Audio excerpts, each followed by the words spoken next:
நாமளாக போக முடியாது, நாமளாக வர முடியாது. திருவருள் உதவி செய்யணும். அப்போ தான் அந்த உலகத்துட்டு போவோம். திருவருள் உதவி செய்யணும், அப்போ தான் உலகத்துக்கு வருவோம்.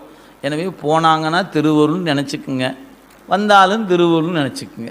அதை விட்டு போட்டு ஐயோ போயிட்டாரே, ஐயோ போயிட்டாருன்னா, ஐயா அவர் வேணால் முடிஞ்சது போயிட்டார், நீ வேணால் என்ன பண்ணலாம், நான் என்னைக்கு போக போகிறதுன்னு தெரியலையே அப்படின்னு வேணால் ஆளலாம், தப்பு இல்லை இல்லையா? ஐயோ என்னை கூட்டிகிட்டு போக மாட்டிங்களா சாமி, என்னை கூட்டிகிட்டு போக மாட்டிங்களா, எல்லாத்தையும் கூட்டிகிட்டு போகிறீங்க, என்னை அப்படி கேட்டு என்னைக்காவது அழுதுருக்குறோமா என்ன? அப்படி அழமாட்டோமே. அப்படி தான் அழணும். ஏன்? அது அவர் கையில் இருக்குது. நீங்கள் அழுதா கூட்டிகிட்டு போயிடுவார் என்ன? தம்பி இன்னும் கொஞ்சம் வினையெல்லாம் இருக்குது, அதெல்லாம் உன்னை சீக்கிரம் விட முடியாது, இரு அப்படி வச்சு தானே இப்போ செய்வார். அதனால் வினை நம்ம நினைத்து நம்மோடு அது கூடாது, அது இறைவன் கூட்டுனா தான் வரும்னு முன்ன பார்த்தோம். இப்போ போக்குவரவு என்பது இறைவன் ஆணையால் தான் நடக்குது.